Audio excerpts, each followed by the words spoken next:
Bem-vindos novamente às nossas videoaulas sobre primeiros socorros. Nessa terceira unidade falaremos sobre a proteção da vítima e o exame geral dessa vítima. O que é a proteção? Como já falamos na aula anterior, proteger de algo que já aconteceu? Não. Protegeremos para que algo mais sério ou decorrente desse acidente não venha a acontecer. E o exame geral da vítima? A proteção da vítima, como nós falamos na aula passada, faz parte das etapas, ou seja, da parte organizacional do atendimento emergencial, ou seja, dos primeiros socorros. Ela deve ocorrer de forma rápida e concomitante com as etapas vistas anteriormente. Parece tudo muito rápido, muito complicado, muito embaçado nessa primeira vista, mas vocês vão ver que à medida que vocês vão desenvolvendo, conhecendo o nosso material e vendo as próximas aulas, isso tudo vai ficando mais fácil e as peças vão se encaixando. Quais são essas etapas do exame geral? Vamos avaliar o nível de consciência ou estado de consciência, o processo de respiração, o processo das hemorragias ou grandes sangramentos, as pupilas e a temperatura. Nossa, quanta coisa para ser avaliada! E pasme, em menos de 10 segundos vocês conseguem avaliar isso rapidamente. Basta conhecimento e treinamento. E é por isso que vocês estão aqui, para adquirir esse conhecimento e prestar esse primeiro socorro com qualidade quando for necessário. Como já falamos e vamos frisar bastante, as qualidades do socorrista. O socorrista não obrigatoriamente tem que ser da área da saúde, mas é importante que ele seja capacitado, que ele seja qualificado, que ele saiba a fazer essa avaliação de maneira sequencial e ordenada. Nível de consciência, o nosso primeiro tópico. O que é o nível de consciência? Como vai ser avaliado o nível de consciência dessa vítima? Primeira coisa, vamos tentar um contato com a vítima. Tudo bem que não vamos chegar e perguntar: oi, tudo bem? Não está tudo bem, ela está precisando de socorro. Então você pode abordá-la de maneira: o que aconteceu? Como você se chama? Você sabe onde você está? Aí você já vai conseguir avaliar se ela está adequada quanto ao tempo e espaço, se ela está dando respostas coerentes, se ela sabe o seu nome, se ela sabe o local. Tudo isso é muito importante para que a gente consiga avaliar se ela está adequada ao nível de consciência ou não. Muitas vezes você vai perguntar: o que aconteceu? Onde você está? A pessoa vai estar respondendo, mas ela vai dar respostas desconexas. Ela sofreu um acidente automobilístico na rodovia e ela vai dizer que ela está em casa e caiu do banco, ou que ela escorregou no banheiro. Então você já vai conseguir perceber que essa pessoa, embora esteja respondendo, ela não está consciente, ela está confusa. Nesse período de confusão, ela pode apresentar agitação ou somente confusão quanto ao local e espaço. E por último, a pessoa pode não responder. Porém, se ela responde, ela vai ajudar no atendimento. Lembrando que é fator determinante se a vítima está consciente, se a vítima consegue localizar a dor, se a vítima consegue ter noção de onde ela está, localizada em tempo e espaço, do que aconteceu, ela vai ser o seu principal coadjuvante nesse processo. Ela vai te ajudar, ela vai incitar, ela vai falar onde ela tem as queixas álgicas, ela vai poder te dar a cinemática do trauma, ou seja, de como aconteceu o processo. Ela vai ser a sua principal ajuda nesse processo. O nosso próximo passo, respiração. A respiração é um fator importantíssimo. É importante que a gente mantenha a nossa respiração, porque afinal, através da respiração que nós fazemos a troca gasosa, que nós recebemos oxigênio e passamos ele para todo o organismo. Qual a importância do oxigênio?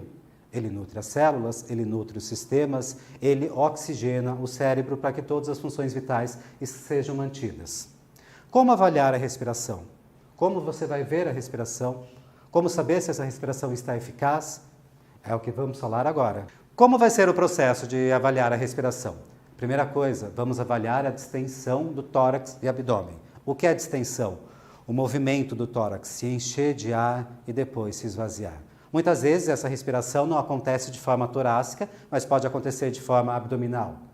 Geralmente em crianças ou em pessoas que sofreram um trauma torácico, vamos dar o exemplo de um acidente de carro, onde ela bateu o volante no tórax no volante, ou o próprio airbag que ocasionou esse trauma, você vai perceber a movimentação abdominal. Então é importante que você saiba que essa distensão pode ocorrer de forma torácica ou abdominal.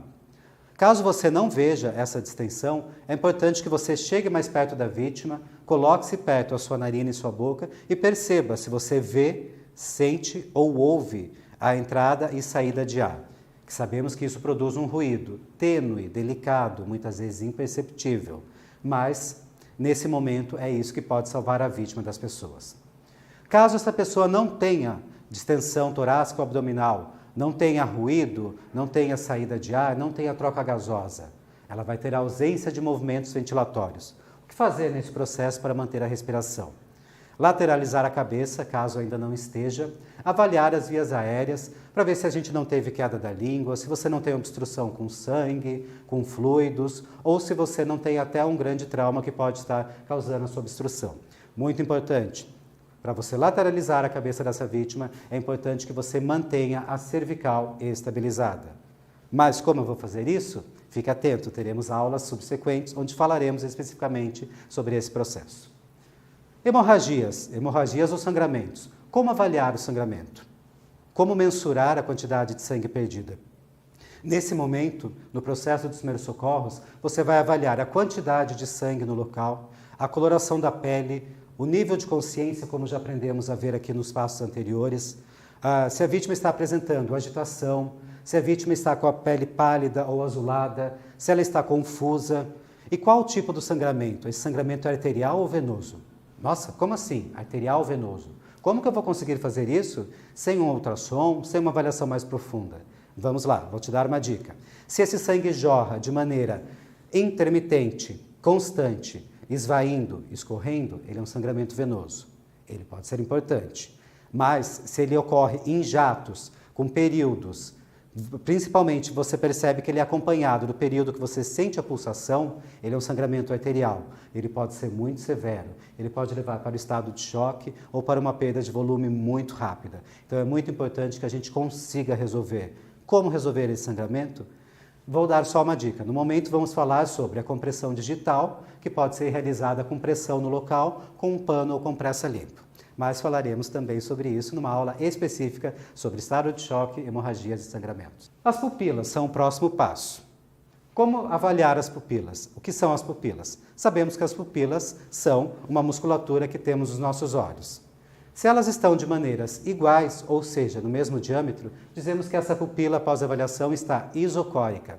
Se elas se apresentam de tamanhos ou diâmetros diferentes, dizemos que elas estão anisocóricas. Se elas estão dilatadas, abertas, elas estão em midríase, midriática. Se elas estão retraídas, pequenas, fechadas, um simples pontinho preto, elas estão em miose.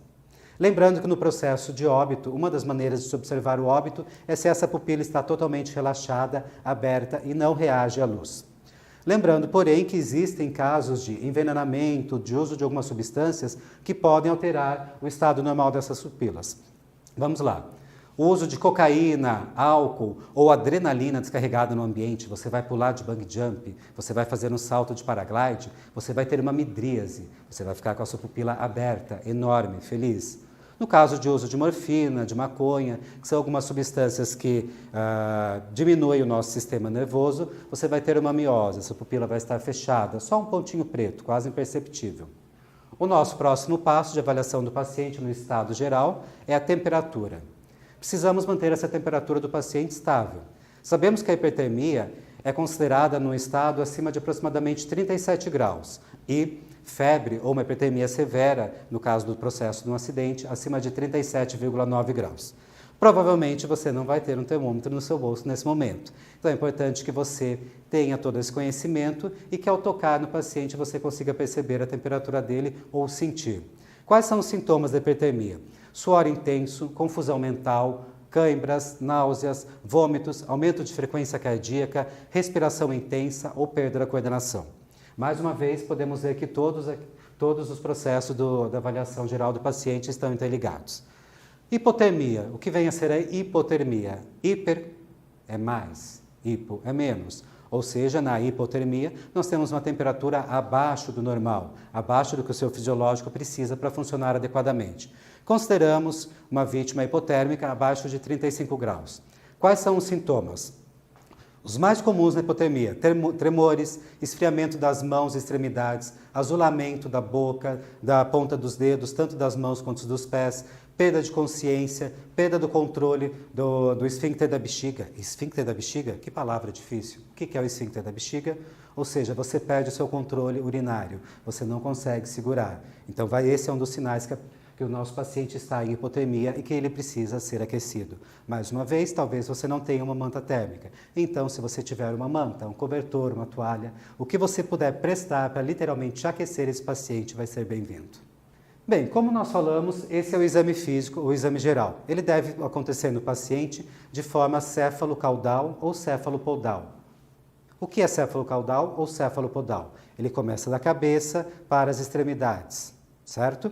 Então, a primeira avaliação tem que ser na cabeça. Através de uma palpação delicada, vamos procurar lesões, deformidades, lembrando sempre de estar com luvas caso as tenha.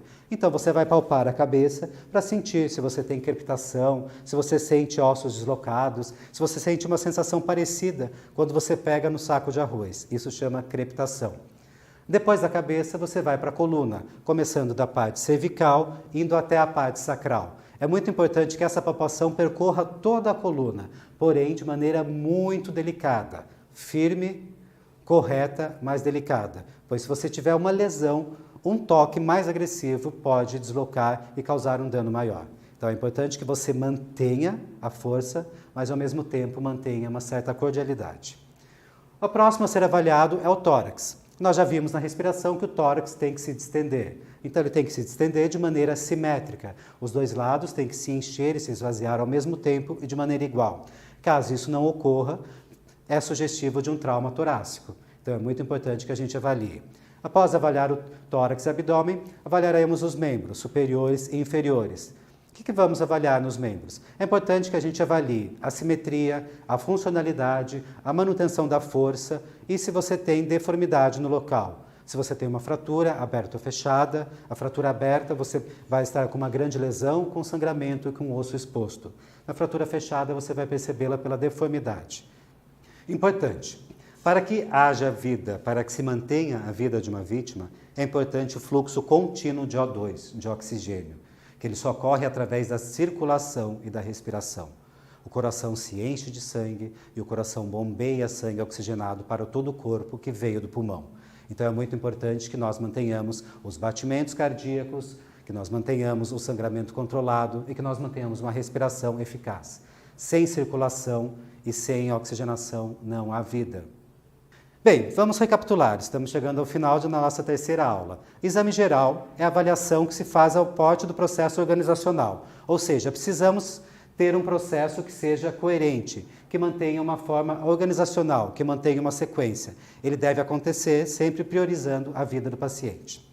O nível de consciência, como nós já vimos, você vai conversar com o paciente, você vai pedir informações e ele vai te responder de maneira coerente, de forma confusa ou ele não vai te responder.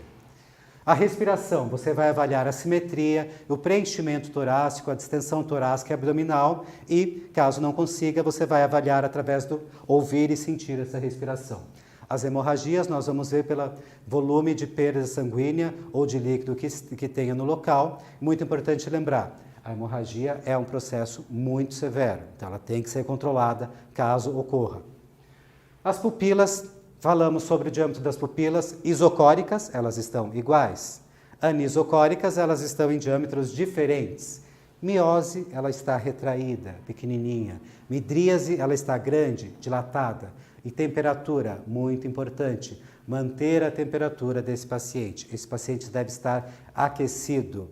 O aquecido não somente no sentido dele estar coberto, dele estar mantendo sua temperatura, mas também estar acolhido, que você preste para ele o primeiro socorro de maneira correta, de maneira adequada e de maneira humana. Bem, vamos finalizar o nosso exame céfalo-caudal ou céfalo-podal, lembrando que é importante que ele ocorra de maneira correta, da cabeça para as extremidades, que a palpação seja feita de maneira firme, mas ao mesmo tempo delicada. Bem, essa foi a nossa terceira aula sobre o exame geral e proteção da vítima. Espero